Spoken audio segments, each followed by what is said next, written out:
Bruno Stefan, bem-vindo! Adoro sempre essa oportunidade, tê-lo conosco a cada 3 semanas. Esse quadro é um grande sucesso e é a oportunidade para você mandar mensagem pra gente e ele responde a pergunta do público, tudo que vocês querem saber, as queixas. E o tema que você escolheu hoje é um belo tema.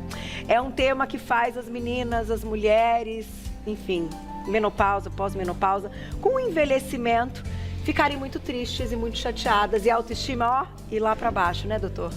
Vocês já ouviram falar sobre a barriga de chope, a barriga masculina, mas também a gente tem a barriga feminina, aquela barriguinha ali que não sai, é difícil de trabalhar e é por conta de um hormônio chamado cortisol. E que as mulheres, infelizmente, elas ficam mais expostas à elevação desse hormônio e vocês vão entender por quê. Então, por favor, sente-se, doutor, que a gente já vai começar. Segunda-feira é assim, ó, começando, vou mandando perguntinhas no @VocêBonitaTV, que o doutor Bruno vai começar dando uma aula de estresse, cortisol e a tal da barriguinha feminina. A gente brinca que é uma tríade que não é de sucesso. Infelizmente não é de sucesso. Então a mulher, ela passa por vários momentos difíceis na vida e oscilações hormonal. A mulher, ela tem um padrão de pensamento, de atitude diferente, o qual coloca ela sobre maiores emoções e mais exposição ao hormônio do estresse, o cortisol. E esse hormônio causa muita bagunça no organismo feminino, principalmente se ele for de forma sistemática, não estruturada, crônica, na situação do estresse, da ansiedade, do nervosismo crônico. Na verdade, até te pergunto, doutor, o cortisol ele é um hormônio importantíssimo. A gente precisa dele, até queria que você colocasse aqui por que a gente tem que se preocupar em também ter uma produção adequada. Mas é quando ele ultrapassa, Exato. né? A grande questão aí é o equilíbrio. Então, o cortisol ele é importante para todas as funções do organismo, porém, quando naquela situação de luta ou fuga, mesmo que seja em status de mentalidade, de ansiedade, aquela não real, o organismo ele não tem discernimento de diferenciar o que é real ou não, então ele institui a resposta fisiológica de um estado de alerta, de um estado de ameaça, e tudo isso de forma sistemática, crônica, progressiva, vai levar a alterações no organismo feminino, que vai favorecer com que ela piore a imunidade, piore a composição corporal, dificulte ganhar peso, diminua a libido, a energia e a disposição diária, repercutindo dessa forma na sua rotina. Então, o segredo é o equilíbrio e saber manejar esse cortisol. Doutor, como o cortisol guarda essa gordurinha? Como ele faz esse acúmulo de gordura? Conta pra gente essa liberação, né? Por que a gente fala que o cortisol é o hormônio, então, que pode dar barriga? Entenda o seguinte cenário, numa situação de risco, de luta, vamos colocar aqui de luta. Tá. Os nossos órgãos vitais, eles estão na sua maior concentração no abdômen. E é nessa região onde nós temos mais receptores de cortisol. Então, na tentativa do organismo se proteger, defender essa região, ele acumula gordura ali, pensando em todo o cenário de luta, de desafio. Então, o aumento do cortisol favorece o aumento de gordura favoravelmente ali na região do abdômen, o que faz com que tenha aquela silhueta. Fora que isso também tem uma repercussão do ponto de vista cardiovascular. Então, a gordura abdominal, ela aumenta a chance de fazer aterosclerose, doença síndrome metabólica, hipertensão arterial, AVC, todas essas doenças cardiovasculares aumentam por inflamação dessa gordura abdominal, que é um grande risco para a mulher. E quando a gente fala de estresse, hoje falar de estresse, assim, a gente fala, a gente vive estressado, porque a gente tem muita coisa para cumprir. Mas o estresse, ele entra em várias categorias. Por exemplo, uma mulher que está passando ali por uma questão emocional, né, uma tristeza ali de estar vivendo ali uma vida que ela já não era o que ela tinha quando ela era mais jovem. É uma tristeza, mas que causa um estresse. Vou te dar outro exemplo.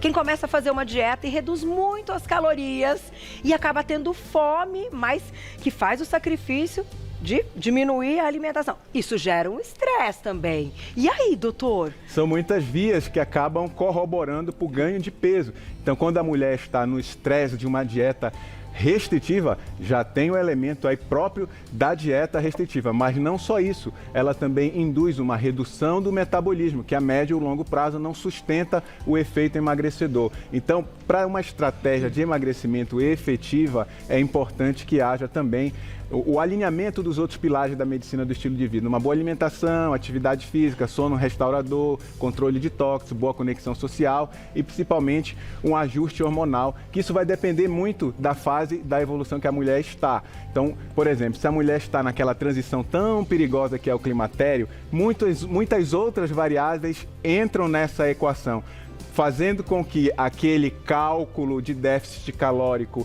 se torne muito rudimentar, muito superficial, muito impreciso para que ela possa basear-se apenas nisso no processo de emagrecimento. Então tem muitos bastidores envolvidos na questão do emagrecimento feminino e a parte hormonal, a parte da questão mental, do controle do ambiente todo é muito importante para que ela possa realmente colocar a estrutura fisiológica dela em funcionamento adequado. Doutor, como é que a gente então faz esse diagnóstico e encontra que esse cortisol está numa produção inadequada? Porque a gente tem vários métodos para a gente medir esse cortisol. Queria que você explicasse qual é o seu, o que você acha que é o que de fato mais valioso. O cortisol, ele tem um comportamento padrão normal, fisiológico.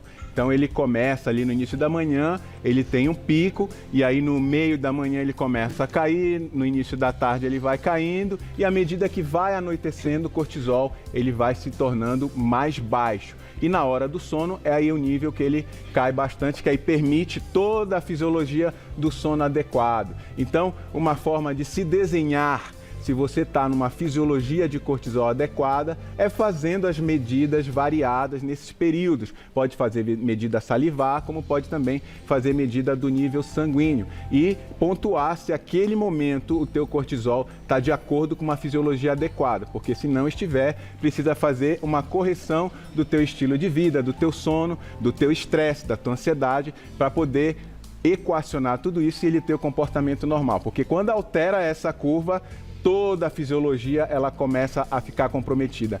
Tireoide fica comprometida, as gônadas, tanto masculina quanto feminina, os ovários, os testículos, eles começam a ter disfunção e aí uma bagunça toda. Olha só. E ainda falando um pouquinho de resultado e de exames, que eu sei que isso é uma dúvida do público, né? Eu também sou público, eu também sou paciente nessa hora. Quando a gente pega o resultado de um exame, eu gosto de tocar nesse assunto, que tem lá o tal do valor de referência. Aí a gente já olha e fala, nossa, tá dentro do valor de referência. Porém, quando a gente fala de cortisol, é meio perigoso só pensar em valor de referência. Queria que você explicasse um pouquinho, até para que a gente entenda o que de fato, que janela ali você considera saudável para esse cortisol. A avaliação ela precisa ser criteriosa e também obedece o perfil individual da pessoa. Se a pessoa ela é atleta, se a pessoa, por exemplo, ela trabalha numa companhia aérea onde ela perde muitos horários naqueles jet lags. Então, tudo é individualizado e também levado em consideração de que forma está havendo a compensação desses horários. Então, não existe assim um valor definido para o cortisol, mas existe um padrão de comportamento e um padrão individualizado de qual você tem que alinhar essas duas questões para poder dizer se está dentro do normal ou não. Se você pegar um vigilante noturno, por exemplo, e utilizar a referência para aquele vigilante que não vai deixar de ser vigilante porque é a profissão dele, e comparar com uma pessoa que não trabalha à noite, é totalmente diferente a interpretação, o uso e eventualmente até mesmo o tratamento. Então, precisa individualizar e precisa ter o conhecimento dessa curva de cortisol, como que ela é em cima de cada paciente. E até que a gente se entenda, né? Quando a gente vai ao médico, é interessante, né, doutor Bruno, que você gosta dessa parte de análise de forma muito individual, que é a seguinte. Então, você notou alguma mudança? Porque acredito que vai ter um impacto no dia que você vai colher o seu exame. Aconteceu alguma coisa ontem, né? Coisas desse tipo também podem mudar os nossos exames, Com certeza. Né? Se você dosar, por exemplo, o cortisol de um maratonista, que ele acabou de fazer uma maratona sobre um grande estresse físico, muito provavelmente não só o cortisol, mas vários outros elementos vão estar alterados. Precisa individualizar para poder saber a adequada interpretação, mas sempre buscando o ideal, que seria a fisiologia normal, que chama ciclo circadiano, onde o cortisol da manhã ele tem que estar mais alto e o cortisol da noite ele tem que estar mais baixo. O hormônio do crescimento e a testosterona à noite eles precisam estar mais elevados e todo esse desenho ele acaba tendo uma interação fisiológica favorável para a tua saúde. Quando há quebra desses elementos, aí há repercussão em várias áreas, imunológica, de memória, de controle de peso, enfim. E você mandou pra gente, ó, essa imagem pra gente comentar sobre isso, olha lá. Vou colocar na tela aí para vocês, que é a tal da outra tríade, né?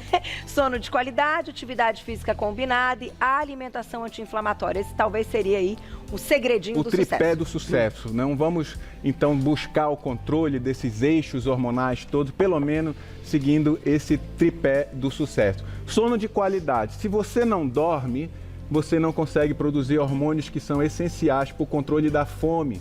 A grelina, a leptina, eles são guiados, eles são regulados pelo sono. Então a pessoa não dorme, a leptina, hormônio da fome, sobe muito. A grelina também, que é o hormônio que controla o apetite, sobe muito. E esse desarranjo todo vai fazer com que de manhã você acorde com o apetite desregulado. Durante o dia você tenha desejos fora do horário de comer habitualmente e acaba bagunçando e repercutindo no ganho de peso.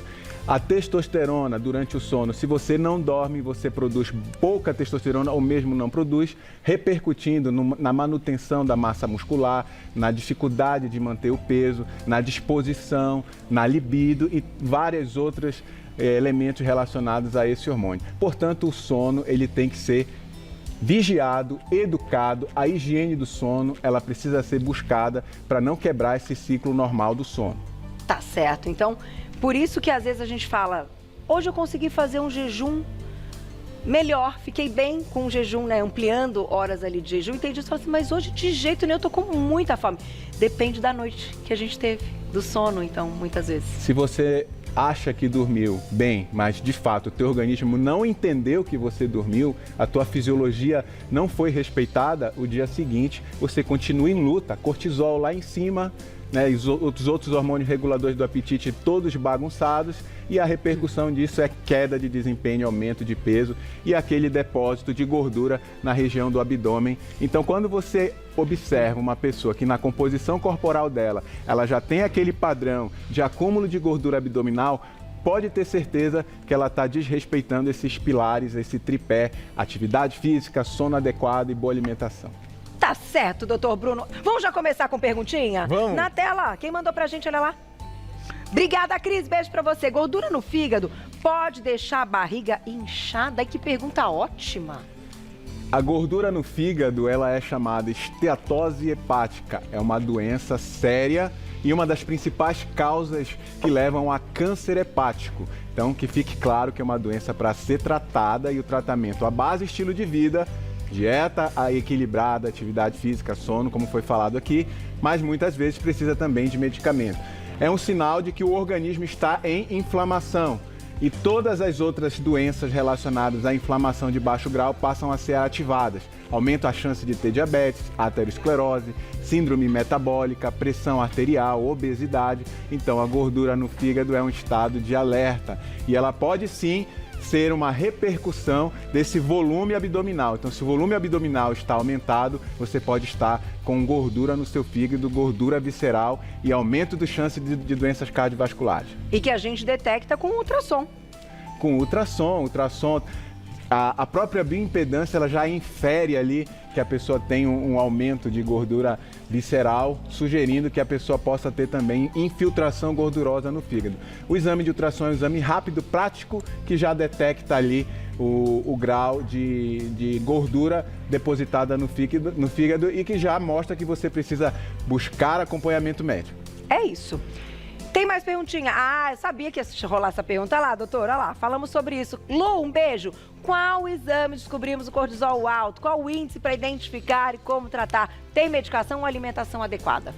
Muito bom, uma pergunta completa. Então, os níveis de cortisol, eles são avaliados tanto no sangue, quanto na saliva, quanto na urina. Então, vai depender muito da estratégia e do que está se buscando né, nesses exames. Você pode aí ter uma estratégia de buscar doenças relacionadas à secreção do cortisol, como a síndrome de Cushing, alguns tumores, e aí dependendo do tipo de diagnóstico que se busca, você vai lançar mão de um exame mais específico.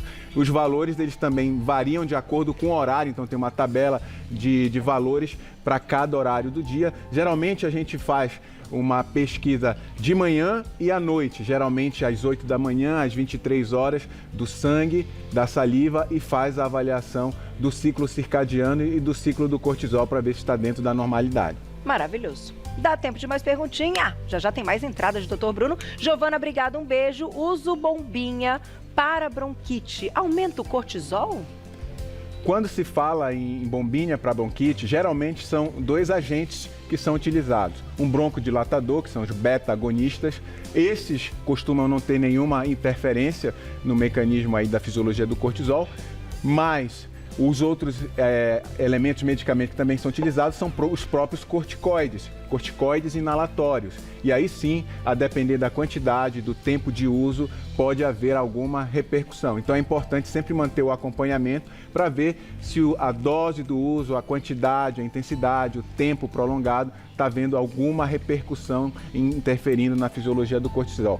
Geralmente não há repercussão clínica importante, mas é sempre bom manter o acompanhamento. Tá certo. Vou colocar essa perguntinha para você na tela. Obrigada, Mi. Qual alimento ou suplementação que pode auxiliar ao bom funcionamento do cortisol?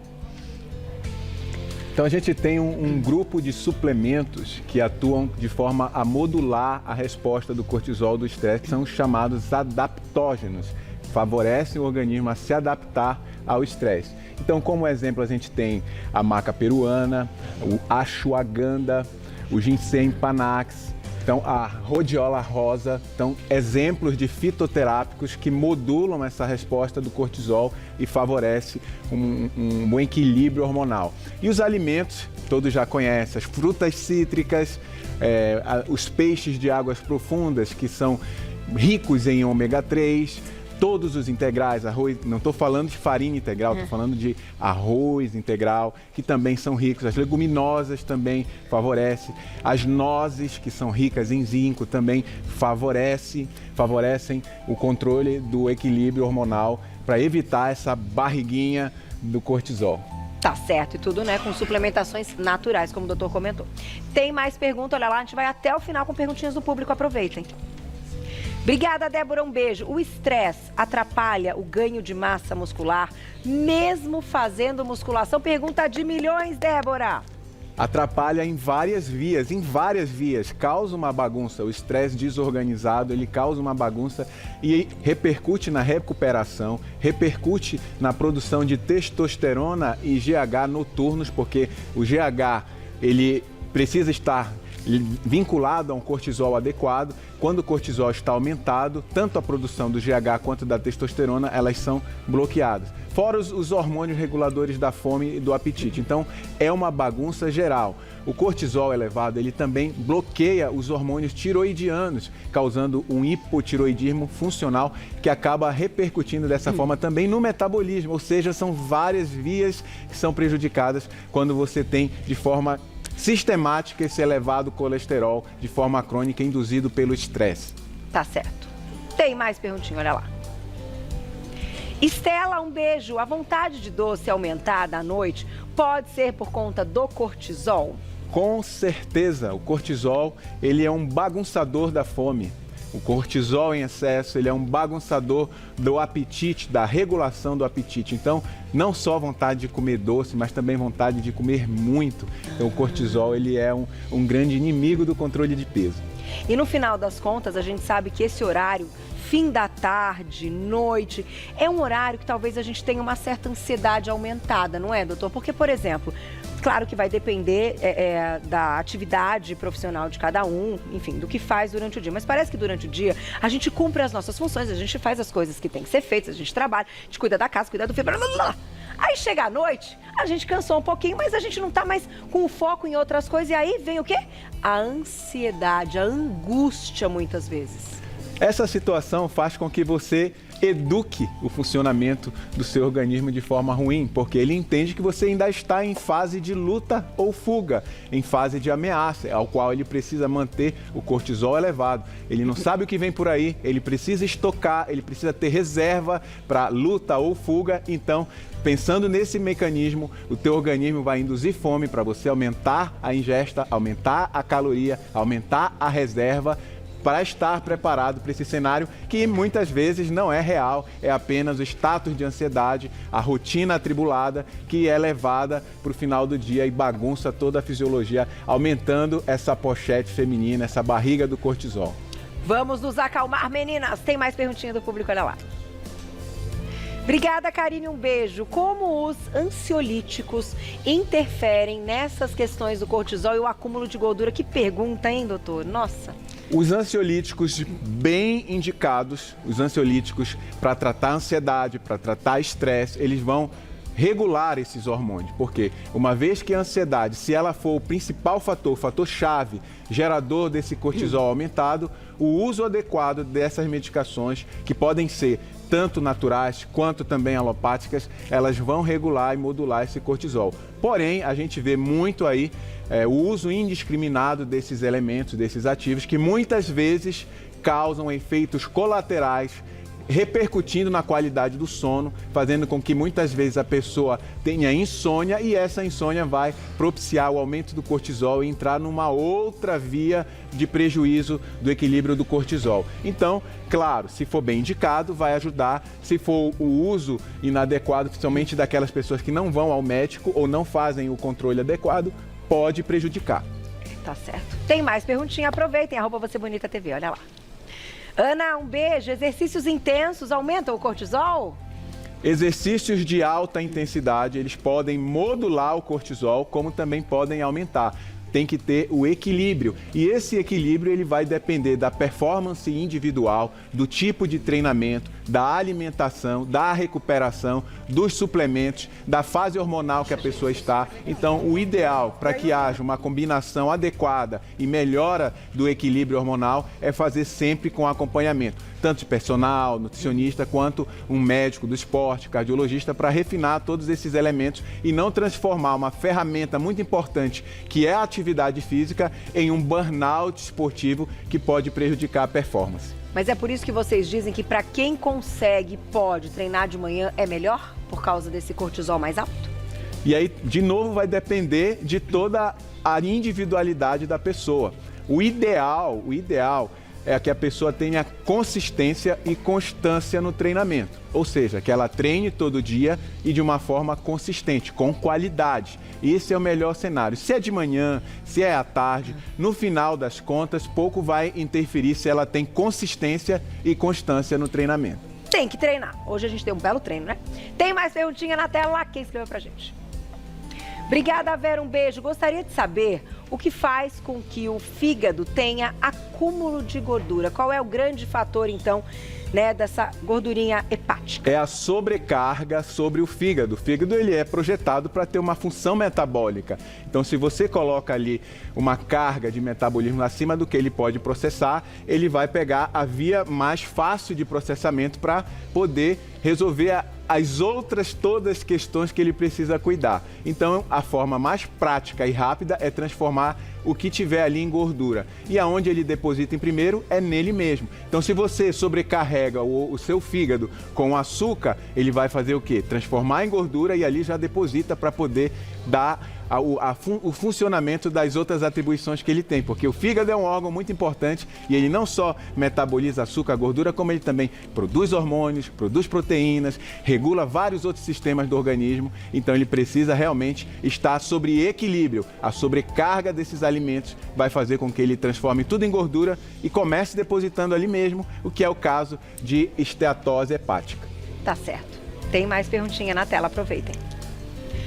Jomaira, um beijo. Por que tem que tomar remédio para o colesterol à noite? Muito bem, então o remédio do colesterol ele precisa não necessariamente à noite, mas por conta de metabolismo hepático de todo esse ciclo, idealmente é que ele seja feito à noite e com consistência. Não é para tomar um dia sim, um dia não, é para tomar todo dia. Ele tem o metabolismo hepático, então precisa também, além de ter o controle, fazer o ajuste medicamentoso e o ajuste laboratorial, porque essas drogas geralmente também podem alterar a função hepática pelo seu próprio metabolismo. Então, tomar uma medicação para controle do colesterol tem que ser com orientação médica e tem que fazer também o acompanhamento, porque ele também pode levar a colaterais. Tá certo. Dá tempo de mais uma, doutora? A última, olha lá. Obrigada, Ruvinho. Um beijo pra você. Chá de carqueja, vinagre de maçã, diminui a gordura no fígado? São medidas não medicamentosas que podem favorecer a um melhor controle do índice glicêmico. O índice glicêmico é a capacidade que o organismo tem de quebrar o açúcar e colocar em glicose no sangue. Quanto maior essa velocidade, quanto mais rápido a gente joga açúcar no sangue, maior a chance da gente sobrecarregar o fígado e levar a acúmulo de gordura. O vinagre de maçã, ele pode ajudar a reduzir essa transformação e melhorar a sobrecarga hepática e diminuindo dessa forma a gordura no fígado. Uma estratégia não medicamentosa que pode ser válida. Doutor, muito obrigada. Arrasamos. Muitas perguntas. Lá o doutor sempre responde, gente. Tem um monte de perguntas que eu já vi que você já respondeu durante o programa. E é isso, esse quadro, ele vem a cada 3 semanas com o doutor Bruno Stefan, que é cardiologista e médico do esporte, e que a gente consegue sanar as dúvidas do nosso público. Surgiram temas, né, doutor? O que vocês querem ouvir? O que vocês querem que o doutor Bruno explique pra gente com essa explicação maravilhosa e grande referência na área? E lá no Instagram ele também tem um belíssimo trabalho. @doutor_abreviado Bruno Stefan, com N no final. @doutor_abreviado Bruno Stefan. Vocês encontram o trabalho desse grande médico. Obrigada sempre. Muito obrigado. Sempre um prazer. Ele volta, lógico que a gente volta amanhã, ao vivo, 1h da tarde. Eu tô te esperando. Agora fico com mulheres. Beijo, beijo, beijo. Até amanhã.